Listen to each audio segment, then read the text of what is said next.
Hey, good morning. This is Jon Johnson, the mortgage man with Gabriela Cernas-frantz. Good morning. Hey, and this is Hey. our monthly market mastermind. We're a little bit shorthanded today. Ty wasn't able to make it. Austin, he wasn't able to make it as well. So Yeah. back to the original duo. As long as you got us two, you're going to definitely be getting this. So back at it, and honestly, let's just get into it. So as of right now, of course, the goal of this YouTube page, the only reason why I'm in this business as well is because I'm trying to help people become debt free through home ownership. So, in hearing that, Gabriela, what has been something that's been on your mind, within the last 30 days, couple weeks in this industry? So in the office, what we're seeing is it's kind of like an influx of calls that come in. A lot of times it's people getting pre-approved, and then all of a sudden it'll just kind of lull out for a little bit. So it feels like there's a lot of ebbs and flows in clients calling in to get pre-approved. Also, another topic is that some of the loans are just a little bit more difficult, a little more complicated to work through. So we're not dealing with like the standard easy breezy loans, Yeah. which no loan ever really kind of is. They all have something that needs to be worked on. So I don't know if that's speaking to the type of buyers that we're working with right now, if they're looking to buy right now, but maybe there's some stuff that they're still working through, maybe some credit challenges or down payment assistance, and down payment assistance also can be a fun road for a loan originator to have to navigate with their client. So, but yeah, we're still pushing through, but there's definitely some ebbs and flows. Yeah. I would say this with down payment assistance. It seems like a lot of people are not trying to do these types of deals. First off, a lot of people have gotten out of the industry because of how much slower it's been. Yeah. I know the average loan originator anyways was over the age of 50. And a lot of times this might have been their main thing or their second or third job or second or third career. Yeah. And so, after they had their great years in 2021, 2020, and then they saw the drop off last year, many of them decided, hey, maybe time just to be able to get out of it fully. And the people that have remained, maybe they don't have the competency to be able to get these loans from pre-approval to close or something of that nature. But maybe they just don't want to. I've been around a lot of loan originators who just don't like dealing with first-time buyers, down payment assistance programs, working through all those guidelines to get them closed. But it seems as if if you're in this business as a mortgage originator, I don't mind it. I actually love and prefer doing that, but you definitely got to be able to have the patience to be able to get through those loans. I'll say that. Yeah. And as you actually made a really good point, because the same thing happened with realtors too. A lot of realtors were getting into the industry in about 2019. And, there's always new realtors coming in and there's always leaving because they realize it's not for them. And, a lot of them that came in during that time also experienced that, that boom in business because you literally could just have your license and say, I'm a realtor, and you got a deal. Like that's how crazy it seems at times during those couple of years. But they're not seasoned agents. So they didn't have to navigate through a lot of complicated deals or negotiations or buyers that also had a bit of, because it wasn't a really good market. It was difficult for first-time home buyers during that time because they had to deal with over asking offers and stuff. And I think maybe what we're seeing is on the back end, or I'm sorry, now back end of it is that you're right. They're professional, seasoned loan originators had their time, they're out. Seasoned realtors who also went through that and saw the business time take a little bit of a dip also got out. So we're dealing with like maybe just a new generation of loan originators and real estate professionals. Yeah. And first-time home buyers, down payment assistants, they're not always the easiest. They're the most rewarding, just not always the easiest. Yeah, I agree with you. I'll say for me, something that's been on my mind is just buyers just being misinformed about the market. Yeah. If you were trying to purchase a home, it's always a time. If you're thinking about refinancing to, get money to either, build on your home, pay off debts, things of that nature, it's always a time to get numbers, or at least once a year, you should be getting those numbers to see where you're at and how you can be able to move those things around. But you're not timing this thing. You're not playing. It's like you will play the stock market. None of us are smart enough to play this. We will play the stock market. The most important thing is to have your numbers run see where you're at currently, and then start adjusting your expectations for what you may need. You're not going to know what you're going to need. There's buyers that focus, credit. They don't get their numbers run for 2 or 3 months or 2 or 3 years, and they finally get their numbers run.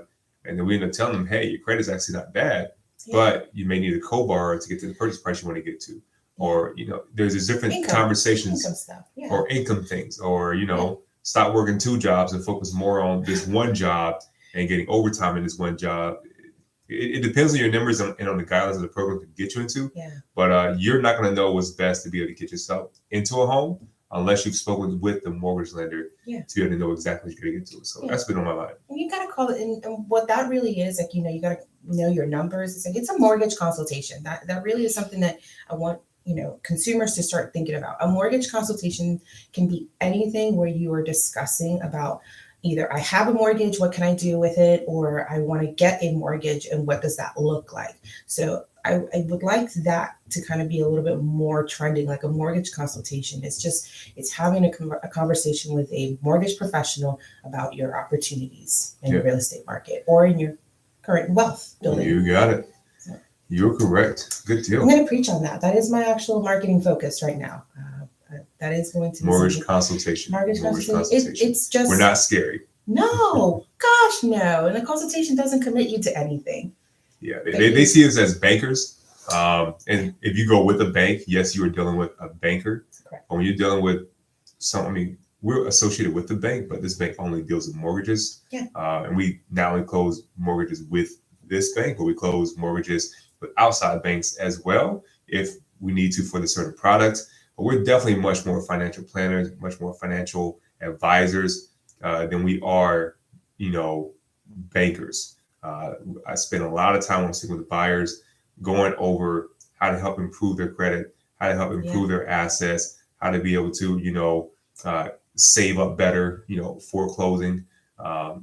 We play that role. That's the majority of my job in the role that I play, rather than just, pushing paper pre-approvals. If I'm on a 20-minute phone call with a buyer, I'm spending 15 of those minutes going over, how to be the best set up their finances, rather than just pushing paper like, someone would at the bank.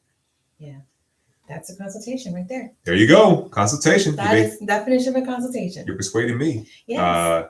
I got you. Trust me. We get the slideshow going. As soon as I look through, I'm like, oh, I can't see that. Yeah, every time I get going, slideshow's not going. And unfortunately, everyone who comes in here wears glasses.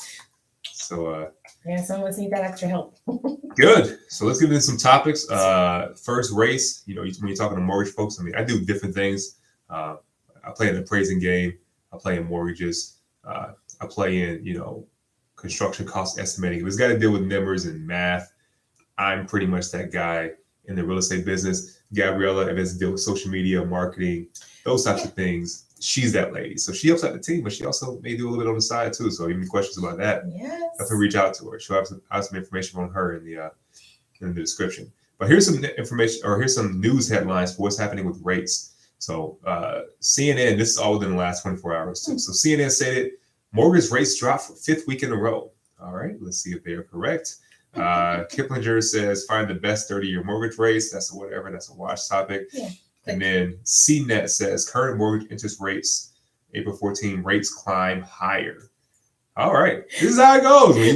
This is why I say don't listen to the news. If you want to know what you got to do for your body, go to a doctor that you trust to figure that out. Yeah. If you want to know what's going on with mortgages, come to a mortgage person you trust. If you want to know what's happening with real estate, go to a real estate agent you trust. So let's see which is actually in the news, because as of right now, they could be going up or they could be going down based off of whichever news outlet you care about the most. Yeah, and also, when it comes to rates, there are different types of rates, and that's where y'all's expertise comes in. But if you're doing down payment assistance and there's programs, they have a specific interest rates. Government, type of loans, VA, those have USDA, those have So, are they pulling conventional rates? Are they pulling where they're getting their numbers? Yeah, it's good to understand too that when you're going under contract for a home, first off, if somebody quotes you a rate, they're literally just putting a placeholder in the system.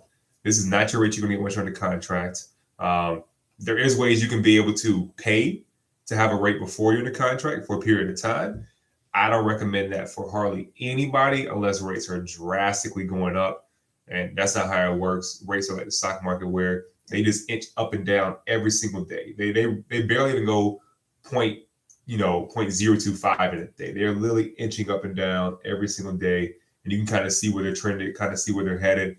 There are crazy seasons like when COVID started. Yeah, it'll be jumping a lot more throughout the days, but in general, it's only inching. And once you're under contract for a home, that's when you actually lock in that rate for 30 days, 45 days, 60 days. And you're choosing from about 15 different rates once you are under contract. It's not just this one set rate that you're going to have. There's going to be some rate in the middle. The higher rate is going to be able to potentially give you some lender credit, maybe a couple $1,000. A lender will give you a credit because you're going to a higher rate.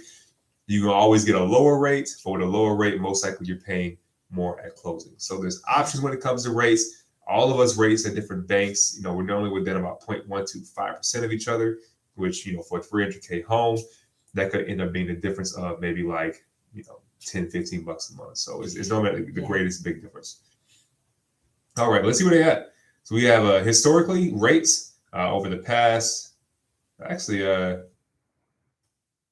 this is not historically, this is the new rate. So in general, historically, if you were to see the charts, you would see that, rates are around 7% historically over the past 40 to 50 years. As of right now, though, this is going to be the new rates.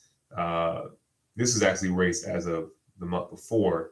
As you can see, they were trending up. They were. And then right now, you can see they trended down a little bit. They're kind of leveraging off. So so I see that like right where we're looking at where it was trending up, and then there was that little bit of a peak, and then all of a sudden started going down a little bit. Yeah. It's kind of like a swoop. This is why I say it inches up. It doesn't really go dramatically, Yeah. What was it? Last year, we had some jumps. But even with the jump, it jumped up 1%. It's not like it jumped up 5-6 percentage points over that course of time. I'm looking like right here. That's November of 2022. Correct. That window. That's when it looks like and in the last year window. That's when it was. Yeah. The So highest. Depending upon your program, right now you're probably looking at mid sixes. Can you get into the fives? Yes, you can get to the fives, depending on the program, especially if you're putting additional money down at closing. You could also get into the fives, maybe even the fours if you're going with an adjustable rate. Those are not bad mortgages, by the way. I don't advise clients on them, but probably 1 out of 10 buyers is a very savvy buyer who wants to know every single last option. And I'll tell them every single last option. They're not bad loans. You can only get them for 5 years, and most likely you're not going to keep that mortgage for 5 years. And you can also refinance out of it within those first few years. And once you get to 5 years, they can only go up X amount. And so if rates have come down, your mortgage rate actually won't adjust. If rates have gone up astronomically, let's say 3 or 4 points, your interest rate is not going to jump 3 or 4 points. It may jump 1 point the next year, 1 point the year after. And once again, anytime within 1 year plus, you can refinance out of those rates. So overall, mid sixes for most people. If you are putting extra money down, if you're going with an adjustable rate mortgage, if you're going with a 15-year mortgage, which is the way to build the most equity, you can save hundreds of thousands of dollars interest by going with that. With all those options, you can still get into the fives, but most likely mid sixes for most people. Anything you'd like to comment on this, Gabriela? Yeah, this is your realm. I just look at the chart and see where it's going up and down. Hey. But no, you're absolutely right. And the only thing that I'd like to add, regarding adjustable rate mortgages is that when you get one or you have one, I don't think the goal is to keep it long term. And that's really where the home buyers, but if they're new buyers or if they're doing it for financial reasons, you got to keep an eye on it. You need to have that mortgage consultation. I'm going to bring that up because I want that to stick for people, that you can have a mortgage and then reevaluate what it looks like 2-3 years down the road. Yes, 100%. I mean, this is the biggest asset 99% of people are going to have their entire life. The biggest thing that you're going to own is going to be this. So in my opinion, just once a year, in January is not a good time, but any time of year, just once a year, having that consultation to know, hey, this is where my actual home value is at. What can I do with this? Okay, I can potentially sell. I can keep it where it's at. Interest rates may be a little bit lower than when I bought it last year or 2 years ago. So I can potentially refinance. Having that consultation, it could be 5 to 10 minutes about your property and the different things you can do with it, but it's 100% worth it, because otherwise you're going to be looking at the news, you're going to be talking to grandma, auntie, uncle, and none of those people are going to know exactly, or none of those people are going to give you they may be well intentioned, especially your family part of it, maybe not the news, but overall, mortgage lender is going to be able to give you the best information on what you can do with it, and then you can make a decision off of that. Yeah. Good. All right. So credit in the news. Oh boy. Let's see what the news is saying about credit. You know, I already have my feelings. She's got some feelings. She's itching a little bit. Yeah. So ABC 7 New York says, with credit card rates near 21%, here are the best ways to dig out of debt. All right. CNBC says credit card interest rates now top 20% on average. Here are the 3 best ways to pay down credit. Okay. And then Investigator says, for the first time since 2020, credit card debt surpasses excess savings. Yeah. All right. So a lot of people saying that, you know, credit card is not looking too hot right now. That does have to deal with a lot of people's debt payments. You know, when it comes to your debt payment, you have more than credit card debt. You have your car payments, which those are the biggest ones. Those are the biggest ones to watch out for as well, since those jumped up from $400 or $500 a month to now around $800-900 a month for a basic car in the past few years. But credit cards definitely have some things to do with it too. But let's see the overall household debt. Let's see what's going on with that. So this is over time. This is over the past 40 years or so. As you can see, this is your actual income, or this is your debt in comparison to your income. You know, so if a house has $40,000 income, they have, you know, $10,000 in debts, that's going to be a percentage. And so this is what that percentage is based off of. Or for easy numbers, $100,000 in income, you know, and they have $10,000 in debts that are going out, credit card debts, car debts, basic installment loans you might have just got out, $5,000, $10,000, whatever. But if you have $100,000 in income, $10,000 in debts, that's going to put you at 10% for your household debt payment. So as you can see, back in the past, I mean, it was a little more than that. Yeah. You know, 11%, 12%, even got up to 13% around 2008. But here's one thing about a recession is that recessions normally, recessions are the great lines. Yeah. Many times that number will come down a little bit. So as you can see in 2008, it got very high. The credit cards that people had in comparison to their income, it started coming down, and it actually kept going down for a few years, probably till about 2012. And it kept kind of going down until about 2020, and it still went down. And this is an unfortunate thing, it has not gone back up since 2008 until last year is when it actually started going up some. Yeah. So unfortunately, that's not a good thing to be able to hear, is that that number went up. But as you can see, over the past 5 years, it's going down some. But it has gone up, but it's kind of starting to level out as of Q4. The last number on here is going to be Q4 of last year. This data is going to be a little bit in the past. More data we're going to show is going to be right now. The mortgage interest rate I showed you, that was as of yesterday on average. This data is going to be as of the last quarter, so as of December 2022. The other data is going to be more, probably March. But as you can see, it went down. We got some stimulus checks. People put them towards debt. But unfortunately, I did. I found debt and I had savings. Yeah. I mean, it wasn't a bad thing. If somebody wanted to be responsible, but just couldn't find a way with their salary staying the exact same, that extra little boost, people were able to use it for some good things. Just like, when people get their tax returns, everyone doesn't go out and buy a car with a tax return. Everyone doesn't go out and buy something crazy with it. A lot of people, they get their tax returns, they pay off debt, they put them towards savings, things of that nature. Opinions on household debt right now, Gabriela? I think it's a big sigh because it's just, we know why we got to this point, and we know what happened during the pandemic, and people were losing their jobs, furlough, all that stuff that affects, people's household income. And yes, stimulus checks did help people who weren't necessarily affected by having, a loss of income, or they lost their job. But now, as businesses are open, restaurants are open, people are traveling more, and it's almost like a sigh of relief for people that they were like, finally, I can get out, I can travel. This place isn't going to be closed. I'm going to take my family here. Yep. And those things cost money. They definitely do.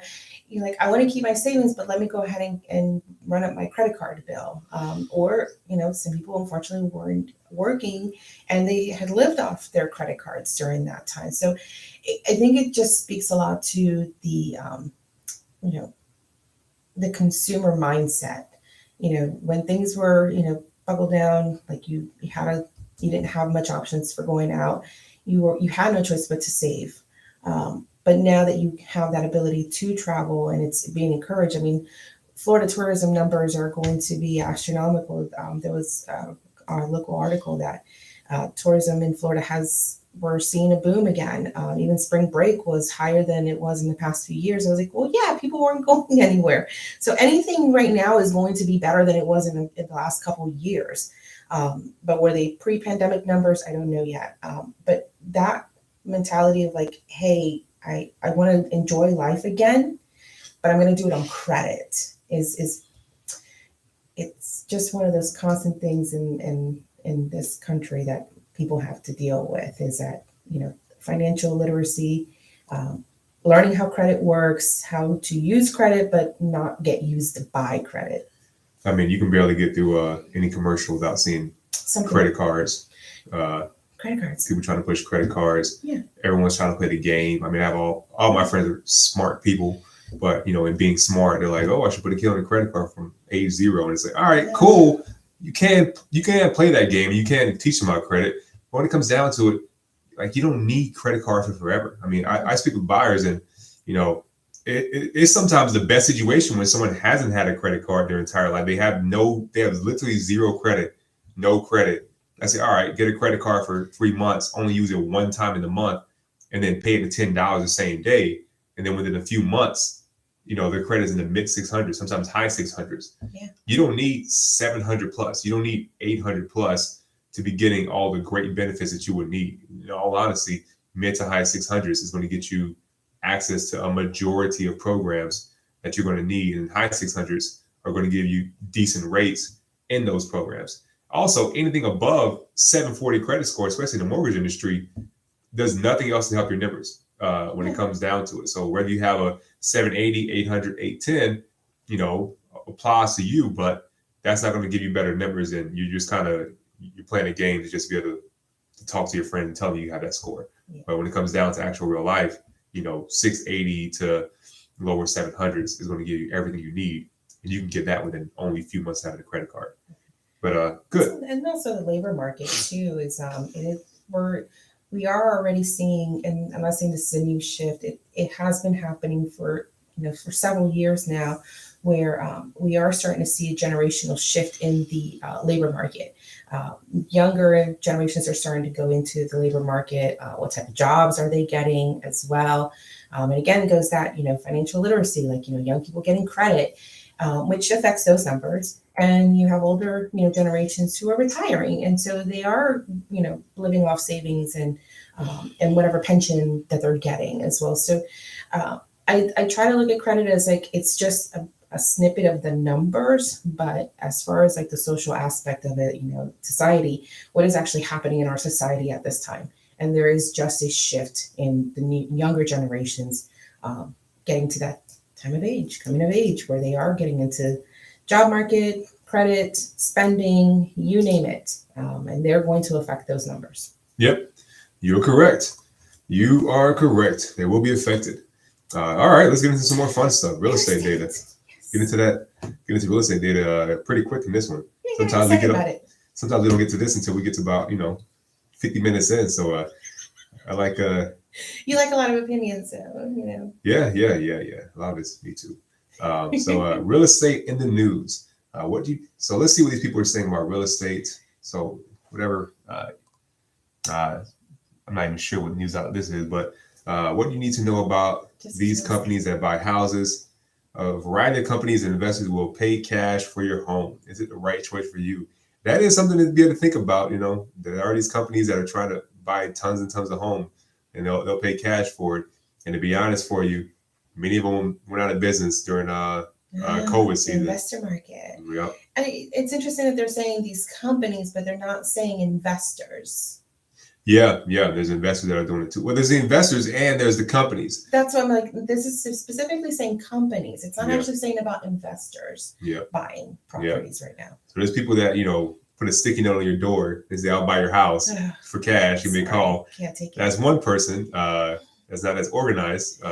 They may do it, but, and that's up to you. You're not going to get my I recommend getting a second opinion or speak with a real estate agent. Make sure you have a real estate agent before you do any of this, in my opinion. And then the second part is going to be, with actual companies, there's some companies that are doing it right. And there's many companies that were over leveraged and they're not in business anymore. But yes, they will buy your home if you're trying to look to go somewhere else, if you need to be able to sell quickly. If you don't want to be able to have your new home contingent upon your current home being sold. So you can sell that home to the company. Then that company may rent it back to you, but you have, a lump sum of 100,000, 200,000, etc. So renting back your home for 2,000 a month isn't going to be the worst thing, but it could give you a little bit more freedom of mind when you're trying to buy your next home, either in that same area. Some people are trying to move from Utah to Florida or New York to Florida or wherever else. It'll kind of give you a peace of mind in those few months when you're trying to move. Or you can move down here and you rent down here, get more used to the area. And then now, you're still renting from your current property, but over here you're getting a chance to be able to see the lay of the area down here, understand what neighborhoods you want to be in. So when you buy a house, you're not just buying it blind. So those companies can benefit, but once again, you want to have a real estate agent involved before you get involved with those companies. Home buying sentiment improves. This is from Mortgage Professional. Home buying sentiment improves, but unaffordability still weighs heavily. So I like that it's getting more positive because as of a few months ago, I like the improves. Improves is a positive word. Yeah, that's what it is. Improves is a positive word. In my opinion, home buying has been pretty steady over the past decent amount of time. The news hasn't been portraying it that way, so it's good that the news is catching up with reality, which is how it goes many times. There's a reality of what's happening, and the news is still freaking out over something a few months ago or over one data that is not presented correctly, and they skew that data. But it's good to hear it improves, though. Mortgage rates continue falling as home buying season begins. So yes, mortgage rates do tie in with the home buying season.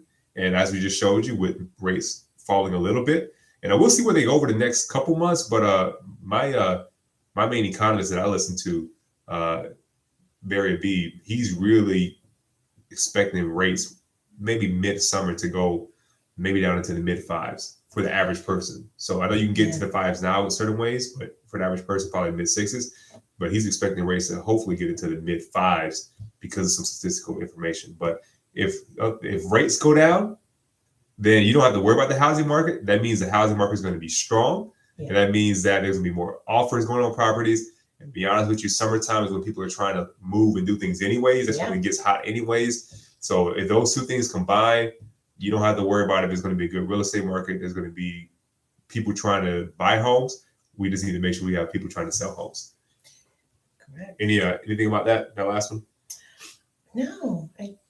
Keeping it simple? I'm just going to keep that one simple because that the data's coming up too. The actual graphs are the ones that are going to scramble. Yeah. This is what the news is saying, but we're going to see what the actual data is saying too. So it really is just what the news is projecting, and they can spin it in a positive way, or they can spin it in the chicken little doom and gloom is coming. Yeah. Well, I mean, you see the one that says mortgage sentiment improves. That's coming from Mortgage Professional. Yeah. So people in the mortgage business, a lot of times, we don't want to sound doomy, gloomy. We want people to know that, hey, any time is a good time to buy. It's always a time for a consultation. Yes. Let's say it that way. Spin it around. If you speak to a good mortgage professional, we are not going to tell you, even if you can afford a $500,000 home, we're not going to give you a pre-approval for that if you're telling us that your monthly payment lines up more along the lines of $300,000 or $350,000. Yeah. Or if you could potentially refinance and get $50,000 out of your home, but that is going to increase your payments by $500 a month, you know, we're not going to tell you to do certain things or ask you to do certain things or recommend certain things. A good professional, if it's not going to be in the best interest for you and your family, you can always still do it, but a good professional in a consultation is going to make sure that we're telling you things that are going to work out best for you and your family. Yeah. The financials of it. Like, we want you to still be able to afford your home 5 years from now. Yeah. You know, there are factors outside of your mortgage that we have no control of: insurance, property taxes. Yeah. So. I mean, I had a buyer just this past week told me that you know, they started having trouble making the payments for whatever, and it happens. You know, you can lose a job, or things happen, or a bad season of your life, or somebody gets really sick and you make a lot of payments towards medical. There's a lot of things that can be able to happen in the course of your life.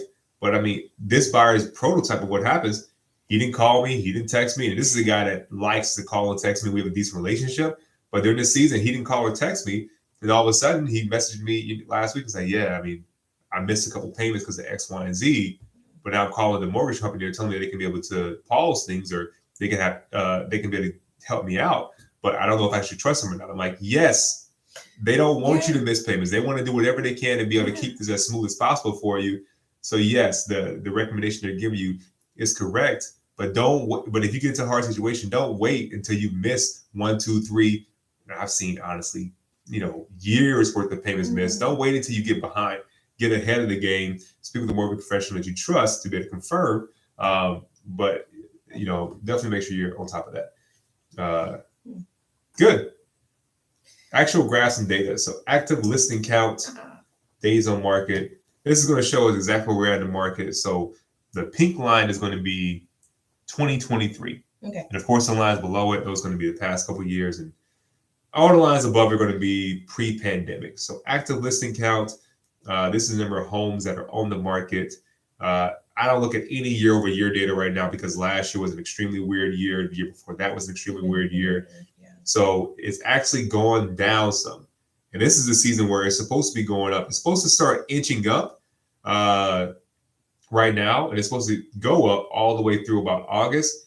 And the number of homes in the market actually went down a little bit versus last month, which in my opinion means stronger market. Sellers still going to have a lot of pull to be able to stay in the market. You can see that on the next slide, which is the days on market.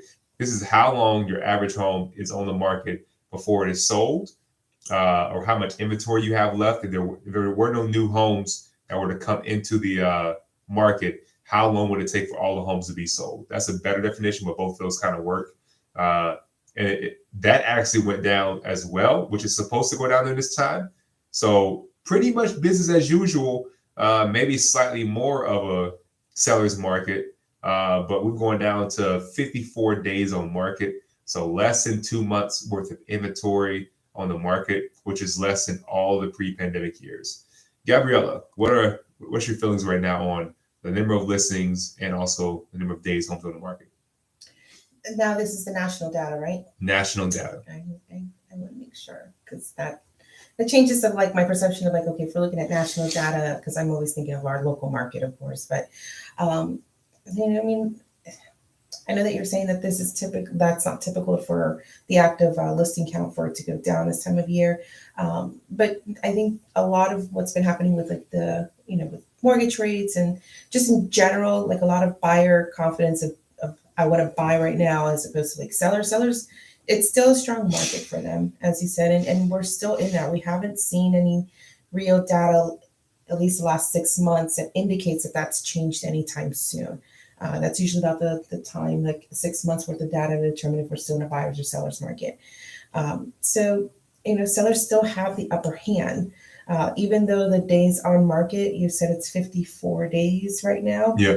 Yeah, that's about right. But I know when we get to our local market, it's going to be a bit of a contrast, because I'm gonna preface by saying it's going to be a contrast by what I'm hearing and seeing locally, that it's probably not as many days on the market. And we will see, by the way, because we're here in Tampa. We're in Tampa. We're just a different market right now compared to the nation. Every single city, every single region, so southeast, northeast of the U.S. has different data than national data. Yeah. Some regions follow the data a lot more closely, but in general, they're going to be slightly different. Different states are going to have different data than their regions. different counties have different data than the actual states. And then like every single neighborhood has its own data. So your own personal neighborhood versus the neighborhood across the street or the other neighborhood, one neighborhood could be, 70 days on the market and the other neighborhood could be 50 days on the market. Yeah. So all this data is going to be really neighborhood specific, but it's good to be able to see where things are trending at because, right now we are seeing sellers able to get credit because of the general perception of what's going on. So 54 days on the market, sellers technically, in my opinion, don't have to give credit with 54 days on the market. There's still going to be enough demand out there to where they don't have to do that. But, real estate agents, they advise buyers and sellers what to do when it comes to that. Yes. And if sellers agents, which they are advising, hey, if somebody asks for credit, which is like $5,000 towards closing, $10,000 towards closing, to go ahead and do that, then that days on market, that's the economic of what's happening. Yeah. But the actual reality of what's happening is what are real estate agents advising their clients, and they are advising their clients right now that give the buyers a little bit in order to be able to get into a home. Yeah. At least in Florida, Tampa Bay area. Yeah, I think ultimately what my thought was, as we keep talking a little bit about it, is like our national picture isn't always going to be a true of your market, of where you're at. And that's why, like, this is the slide where I'm like, oh, man, I know I'm hearing and seeing locally is just not kind of really along the lines. But even last year, there were times where the national data was kind of on par with what the local market was doing. Because in general, because you were seeing the Northeast, there was a lot of sales going on up there. Down here, there was definitely a lot of increase in sales, people coming down here. We even looked at the one graph where it was showing where people were moving to. So those numbers were so strong that it just made the national numbers look a little bit more like, that's currently what is going on. And right now, these past few months, I just don't see a lot of a match between the national numbers and the local numbers, just from what I'm hearing with realtors right now. But it's a snapshot of what it looks like. Sure. Let's continue on that data to see if we get a continue better picture. See if I'm listening to what I'm listening locally. Yeah. Right? So median list price actually going up. So not a bad thing. We're in a bad market or not a good market. The median list price will be going down. Once again, we're not compared against the last year, but even still being higher than last year for median list price nationally, that's a good thing. We may not get up to where it was at the height of last year, which was June of last year, where we hit the peak of list price. And then last year did what it normally does, which home prices go up. Then they come down just slightly. They go up until about July, June. Then they start slowly going down a little bit through December. And that's when the news normally likes to punch on the home market, saying, oh, prices are going down. It's a horrible season. Don't buy real estate. They always preach that. I bought multiple homes in December. It's always a good time to buy. But as of right now, it's doing business as usual. Yeah. It's going up. Hopefully, it'll still stay above where the numbers were last year, they are right now. But even if not, if you bought a home 2 years ago, as of right now, you're still looking at, what is that? $60,000 more equity versus what you would have had 2 years ago. 3 years ago, you're looking at about $120,000 more equity on average than, when you bought it 3 years ago. So it's been a good time for you to have bought a home in the last couple of years. And as we're showing, numbers are still going up. It's still a decent time to buy a home. Because we're showing that home values should continue to increase. And to be honest with you, they've only gone down one time in the last 40, 50 years. That was 2008. People had no equity in their homes because they were all doing zero down. They were able to refinance and get all the money out of their property with the refinance. Now, if you refinance, you can only pull out up to 80% of the equity. Yeah. You have to always keep 20%, which means if you have a home worth $400,000, you have to keep $80,000 in that home of equity, to where if the market got crazy, home went down $30,000, you got to sell your home because of whatever reason, recession, etc. You're still going to be netting $50,000 in that situation. But overall, list price going up. Yeah. And on the other side, we're showing price reduced share. That's the pink line right here, and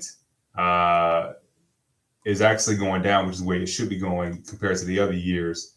We're not looking at the last 2 years, but compared to normal years, that number has gone down to where price reductions, they're around 12%. 20% would be getting a little bit higher, but 12% of homes are having reductions on pricing. Tampa may be a little bit different than that, but nationally, it's not a crazy market when it comes to homeowners having to reduce their prices. Where do you get it from these two graphs? I'm going to give 2 points so I can stay focused on this. Sure. I know I can squirrel a bit on this, and I'm okay with that too. Median listing price, as you're saying, it's up $60,000 on average. That is actually on par with what was projected last year for the market in home equity values to go up.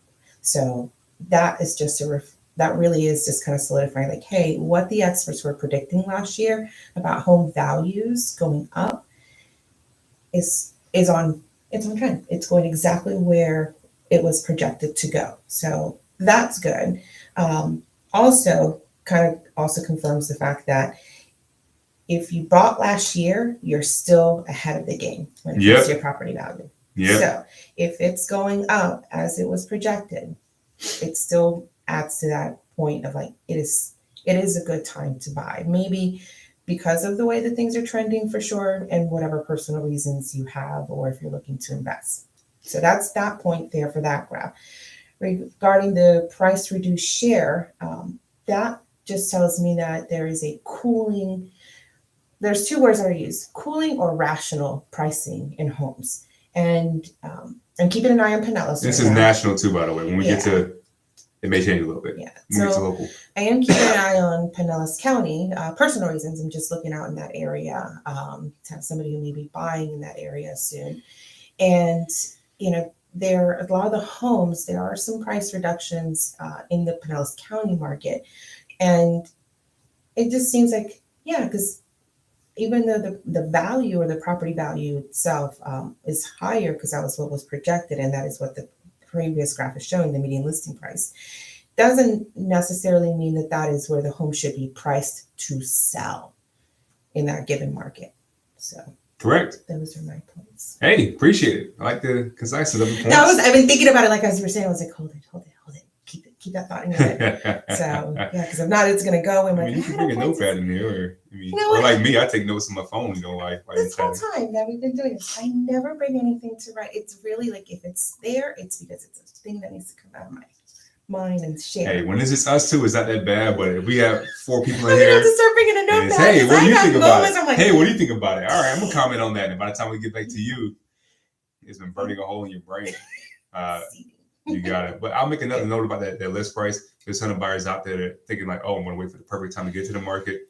Guess what? That home that you could have bought 6 months ago, maybe 40, 50, 60K higher by waiting. So I recommend don't wait. Get in the market now. Start looking now. Consultation. Get the consultation. You got it. I like that verbiage. Thank you. So my general conclusion on national data is that business as usual, it may be getting more competitive than it has been in the last few years once we get geared up into the summertime. This is going to be this is going to be more regional data. Okay. So do not look at the year over year. Year over year is going to be weird numbers, but it is good to be able to see median days on market. That's come down some. Actually, that was. I'm sorry. 54, so this is versus last year. I apologize. Okay. Underneath is going to be versus pre-pandemic. Okay. These are the numbers that we want to be looking at because the last 2 years are extremely weird years. Okay. Pre-pandemic, those years are normal looking years. So active listing count versus pre-pandemic, every single place is around 30% less, and even the Northeast is 60% less versus the number of homes that were on the market pre-pandemic. So we were at a shortage, probably around 50% less homes than we had around 2018, 2019. Around that time. Also looking at median list price. So the actual prices have gone up about 50% versus pre-pandemic. So those are good signs and good things for the housing market. And then the number of days on the market versus pre-pandemic, -8 days, -15 days, -8 days. So nothing astronomical, but it's just showing that the housing market right now is looking as good or stronger than it was beforehand. before the actual pandemic. What's your vibe on that? On the national one, was that just going back a year, or was that going back? Because I know it didn't mention anything about pre-pandemic when it said days on the market. Yeah, they didn't have the pre-pandemic numbers from what I was looking at. So then we would be maybe comparing the national numbers from the previous graph to the first one, right? Where we're talking about the regional statistics, 50 largest metros. Yeah, but the good thing about the national numbers is that I can look at the previous month. When it shows the graph like this to that to that, when it's showing the graph doing this, the graph doing that, I can look at, the previous year, the previous month, the last few years. Those graphs that I was just showing shows you all of that. Okay. So it's just like when we're looking at the graphs, and I was saying, hey, don't look at, these numbers down here. Yeah. Don't look at these numbers down here because those are pandemic numbers. Let's compare this to the years before. So showing very strong versus the years before. Good. Because if you only compare it against last year, you would think that, we're not doing too hot. Yeah, that's what I'm like, okay, let me just go back and maybe get a clarification on that. Because when we look at charts, I was like, some go down where the other one's supposed to look up. So I was like, hold on, let me just go back and So we're looking at I recommend not looking at the top one. I only put the top one in there just to show there's a big difference between that. I probably should have left it out. I thought leaving it out. But we're gonna be looking at the pre-pandemic numbers for those because that's gonna show us what the data is looking like. So as you can see, active listings down about 50%. The listing prices have gone up about 50%. So home prices were going for, $300K before. Those home prices are now going for about $450K. Yeah. And all of that is completely what we are seeing for sure. The numbers are saying it, but it does match a lot of what, again, we're in the Tampa Bay market. So I always try to relate to examples that I'm familiar with.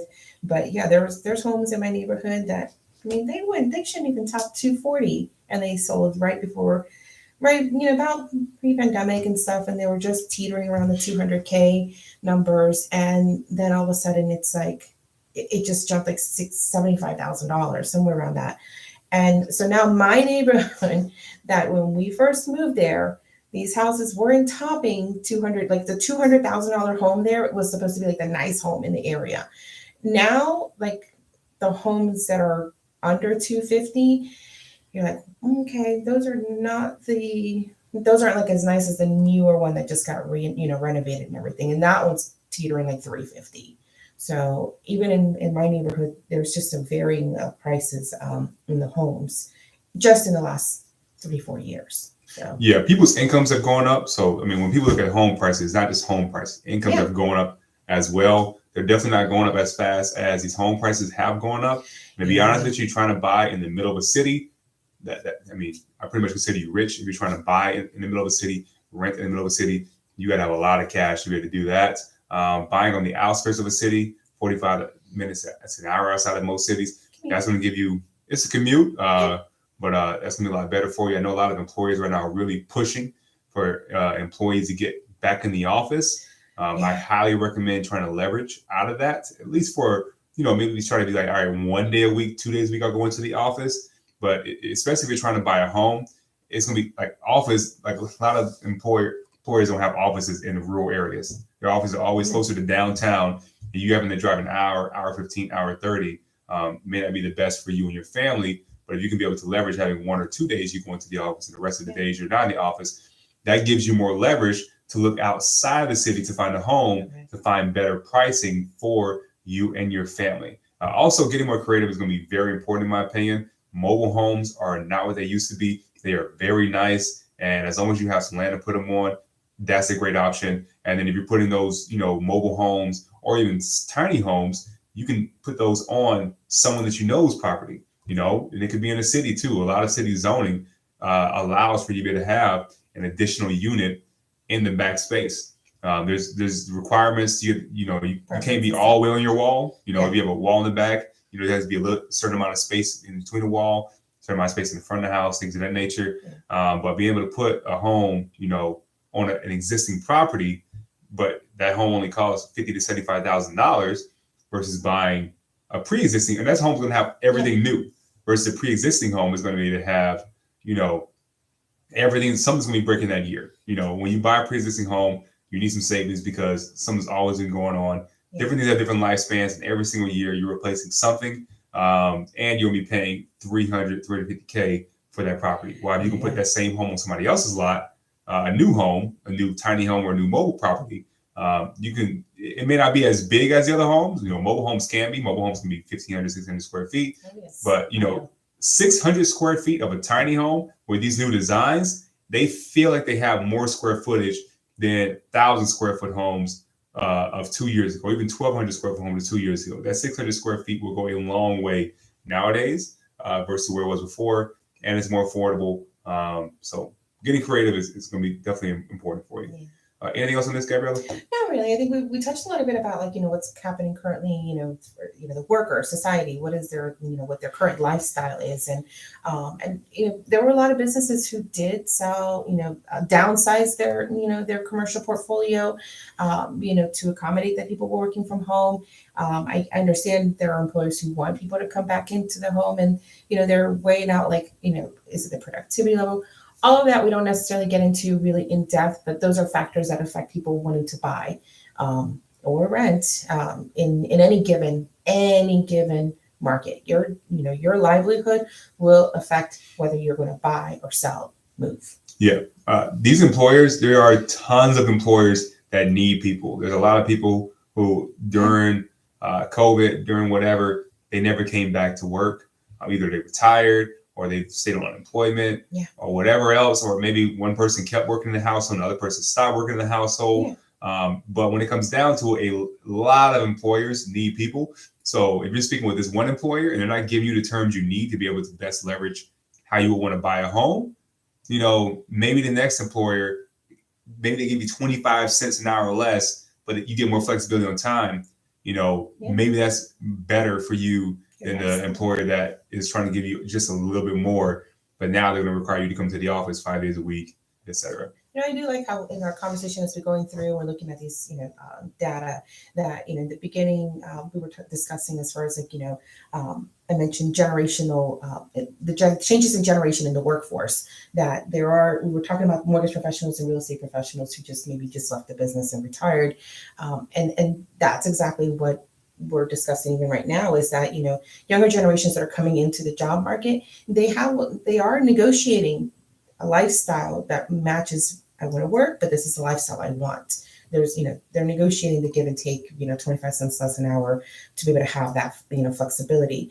And then the individuals that never came back after the pandemic to work, they retired. So that, there's just it's, I always sometimes get a little oh my God, a lot of the things that are happening in the society always affect the real estate market, and the numbers just keep making sense. There you go. I like it. We're not having too much debate. We should have Tanya here. Tanya would have. Tanya's our debate person now. She has different feelings than my feelings on some of this data sometimes now. So it's definitely a different perspective. So we need Austin to also ask some random questions too.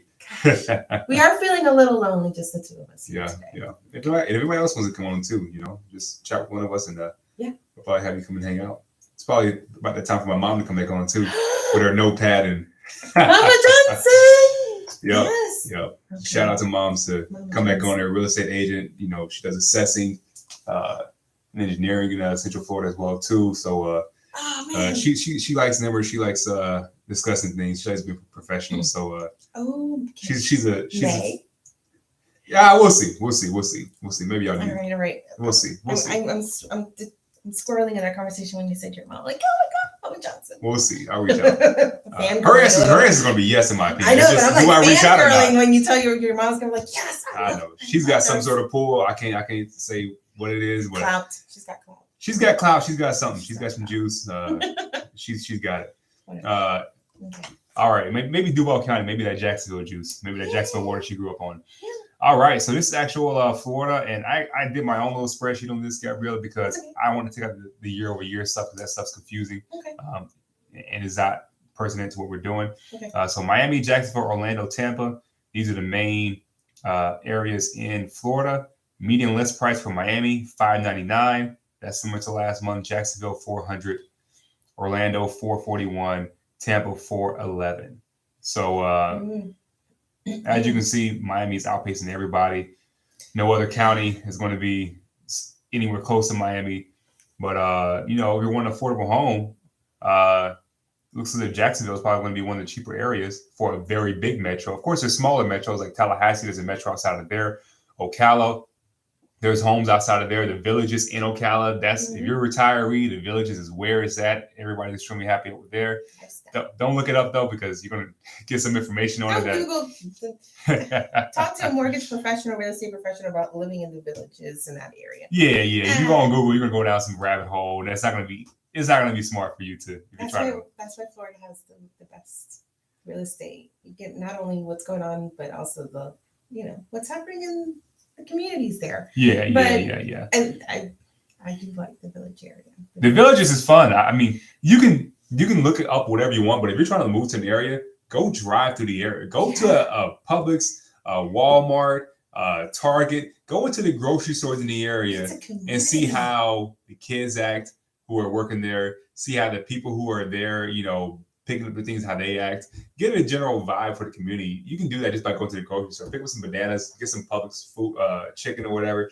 But pub subs, whatever. Go into these places in the general area and just kind of start filling out, what these places are like, But yeah, overall though, around 400K for 400 to 440K for a majority of the big metros, and probably around mid 300K for the smaller metros in Florida. Median days on the market, Miami has the highest at 63. That's still not bad.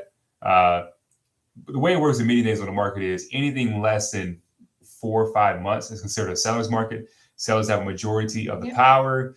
They can be able to call more shots because they're going to probably have 2, 3, 4 buyers putting offers down on those properties if they list the home correctly.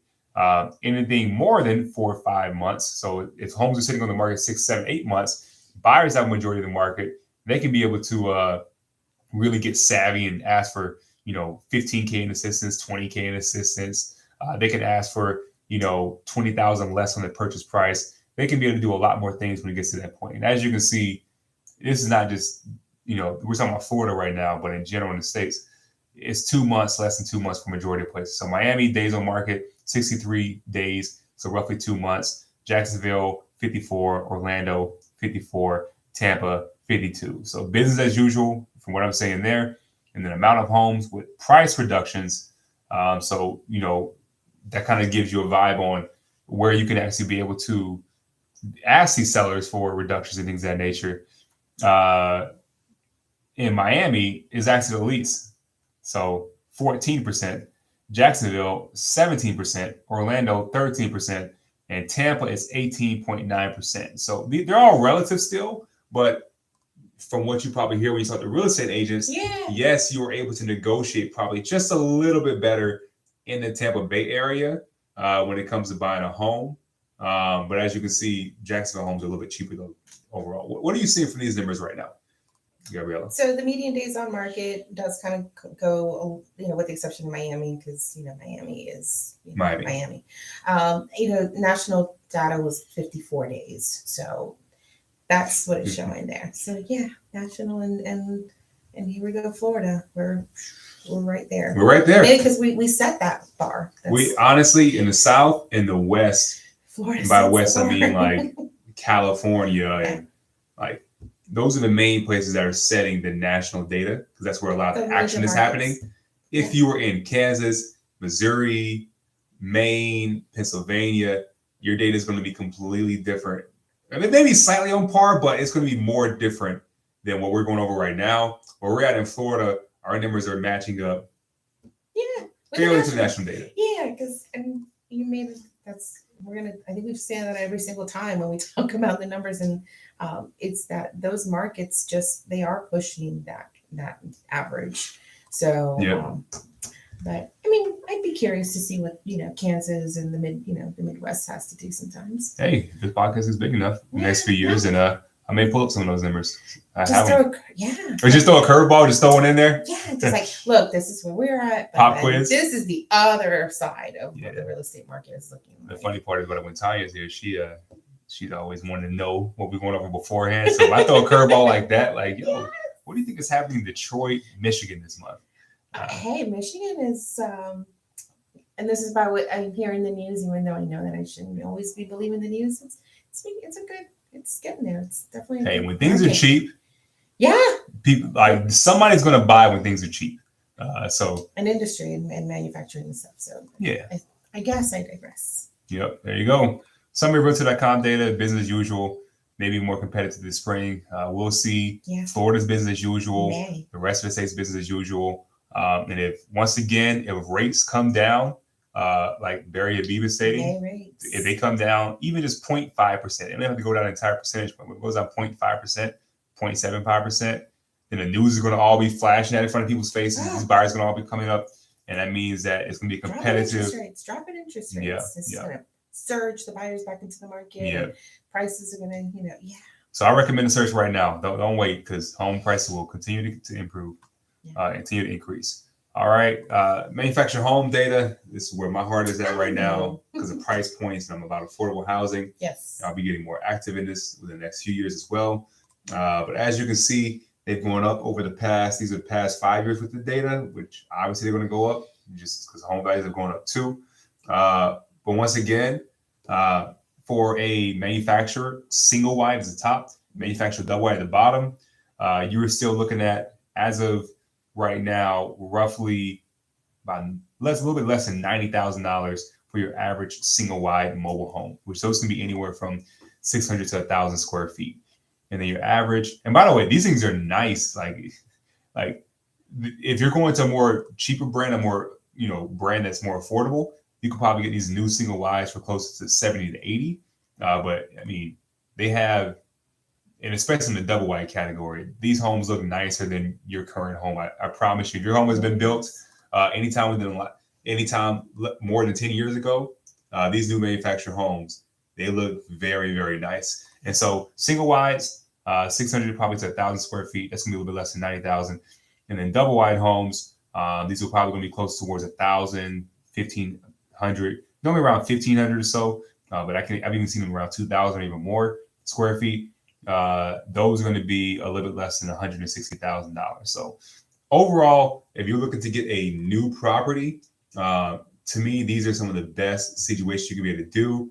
All you have to do is have a piece of land, get some foundation work done, some concrete or whatever else foundation work. And then once the mobile is completed, 2 months later, 3 months later, 4 months later, they drag out a trailer, they secure it down. And these homes are, category 3, 4, 5 hurricane resistant. They last a long period of time as well. They have very high safety ratings. And a lot of times they're built in a climate control factory. Yes. I toured. Yeah, it's pretty fun to tour one of these things. I mean, if you find a home that's built on site, all the materials are just laid out there, And so once the home is complete, all that stuff is going to be climate control. But until that point in time, it's been exposed to the weather. These manufactured homes, they're being built in a climate control facility. It's a much smoother process. So by the time it comes out there and it's laid on that foundation, they're pretty safe and secure homes. And you get them for much cheaper than you are a brand new build nowadays, easily 350, 400, 450, 500K plus for those properties. While, a 1,600 square foot manufactured home that looks extremely nice and extremely safe and secure, like 150, 160K. What's your mindset on that? The numbers are, because I'm looking in Pinellas right now, so I have a specific parameters that I'm looking for, and manufactured homes are the main ones that keep popping up as the first ones because I said it like was the lowest to high, and so I'm looking at a lot of them right now, looking at the age of them, and also I'm going to make sure I'm correct, and please correct me if I'm wrong. A lot of these types of homes, they're in communities, like they're being built in a lot of community types. So there's other things that go into it, land and lot rent and stuff. But the actual structure of the homes themselves, they're just nice homes. And for the affordability of it, it's perfect for somebody who just wants to get started somewhere, but isn't ready for that traditional type of home. Now, manufactured homes are different than modular homes, correct? Yeah, I'm using manufactured homes right now just to be able to keep it simple. But this is considering all these are. The better term would be factory built homes. Yeah, because is what we're talking about too. Because modular homes are built to the code for your actual state. So a lot of times they are even greater on foundation. They're literally and they're actually, on foundation. You know, manufactured homes, they'll be built up, and you know they could potentially be moved, even though you know for financing purposes you don't want to move them. But modular homes, once they're actually built in the factory, they're going to be 100% securely tied to that foundation the same way you would with your regular stick-built home. So yeah. So I mean, there's different ways to call it. Mobile homes was the main term, you know, years ago. People still call it mobile homes. In general, these are homes that are built in a factory versus being built on site. You like the product. I do like. Trust me. Go tour it. Go one Saturday for 2 hours. Go tour some of these homes. Whether you're a real estate agent, you're a buyer. If you're a buyer, go with their real estate agent. Yes. Just make sure you have some representation. But out of curiosity, just go out, get out there, check these homes out, and trust me, you will be surprised. I've been in a lot of homes. They want to educate you on it. They want to educate you on the differences on it. So yeah, the more we keep talking about it, you know, I want to see a comment where somebody said, because I watched this, I went and looked at manufactured homes, and so let me know when that comment drops in, because it is a cool experience. And if you're in the West or if you're in Europe, they have these homes looking like spaceships nowadays. These homes are looking extremely nice. You know, over in Florida, we're still doing it. They look way nicer than 30, 20 years ago. They look more like your typical homes. But if you're going out to some of these more innovative places, some of these homes look like you're actually just in a, 22nd century. What century? 21st. All right. Yeah, it looks like you're in the future somehow. So 22nd, 23rd century. 22nd, yeah. Star Wars like homes. They're gonna forego the square model, and they're just gonna go with round. They go round, dome-shaped. Dome-shaped. You know, they're gonna take the concept of do some research. You'll be on a rabbit hole for a couple hours on YouTube if you look up newer manufactured properties. All right. I'm going to start flying through some of these things as well. So refinance scenario, just understand some quick basic numbers. $200K value for a home, max loan amount, will be $160,000. Estimated current loan, $120,000. So a potential cash back, $40,000. If you're trying to repair a roof, let's say $10,000 estimate. If you're trying to pay off credit card debt, let's say that totals $500 a month, $10,000. If you're trying to pay off a car, let's say $10,000. Then overall total items paid, $30,000. Amount remaining in savings towards yourself, so $10,000. So not only are you paying for a roof, you're paying off your car, paying off credit card, but you're also still getting back $10,000 in this scenario, and you're saving $1,000 a month in monthly payments. So refinances are still strong. They are still helping out a ton of people. Buyers are not doing them because grandma, auntie, uncle, and the news are telling them not to. When it comes down to it, I don't even need to close on these loans. If buyers just come to me and they just want to get some information on it and they close with somebody else, a bank, a cousin, etc., I don't mind that. But it's very important for buyers to understand that refinances for their home to be able to, either get home improvements or to be able to save on monthly debts. It's very important. And you can do that in your consultation. This is a perfect example of a mortgage consultation. That is exactly what the outcome is supposed to look like for somebody who has an existing home, and you're covering all your basics. You're doing home improvements, you're taking care of some debt, and then the extra $10,000, in one scenario, you could use that towards a child's education, your own education. If you're, it doesn't have to necessarily be that, but anything that's going to improve your life and build wealth. That is what. Now, if you can take a second and explain the difference between the a HELOC, a home equity line of credit, because those are two different types of loans that are done when you have an existing mortgage. So refinance, you're getting a whole new mortgage. Mm-hmm. So if your current loan in your mortgage is $250,000, that's how much you're still paying back. On a refinance, that's going to probably go up. I mean, you can do rate and term. So if your current rate is 8% on whatever loan you have, and rates are 6% now, you can do a refinance, get a whole new loan.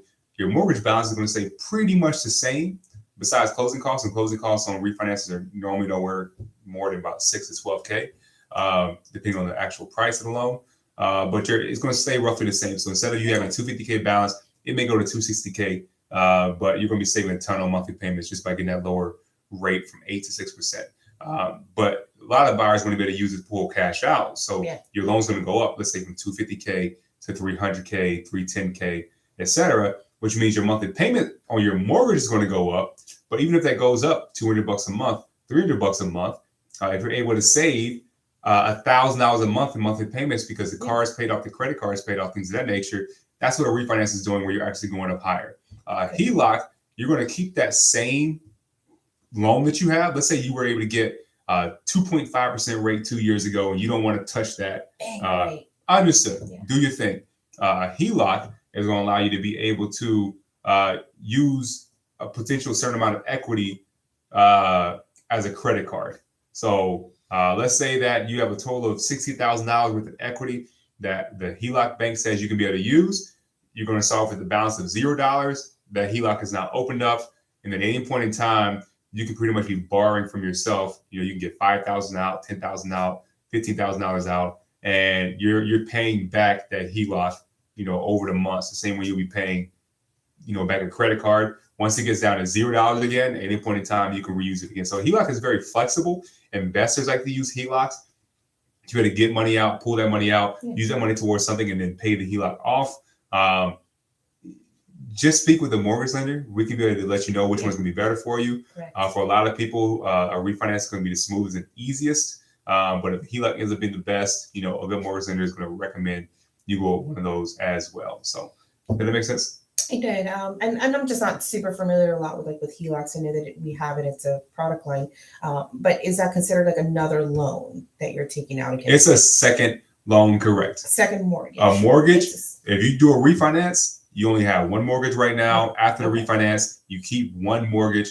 Most likely that mortgage balance has gone up. If you go to HELOC, you keep that original mortgage, but you end up getting a second mortgage. It'll be considered a mortgage in your credit report, but in all purposes, you're pretty much using a credit card. Okay. So good, because I want to make sure. But it's a credit card with your money. So it's like having a secured credit card. A secured credit card, you put down $300 and now you can borrow from yourself to get your credit up. That's what a lot of people use to get their credit up. Unsecured means that you don't have anything you're being secured against. You're just borrowing money from a bank. And if you lose, you lose in good faith.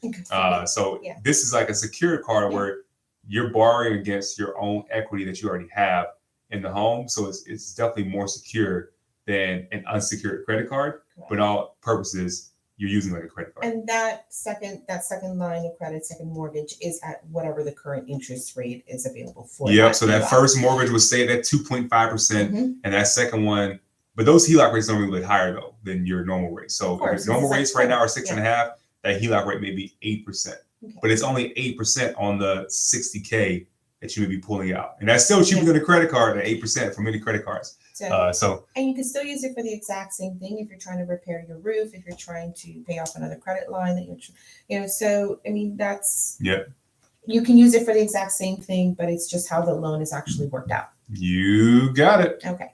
All right. It was more for like everybody who's watching, but a little bit for me. I know.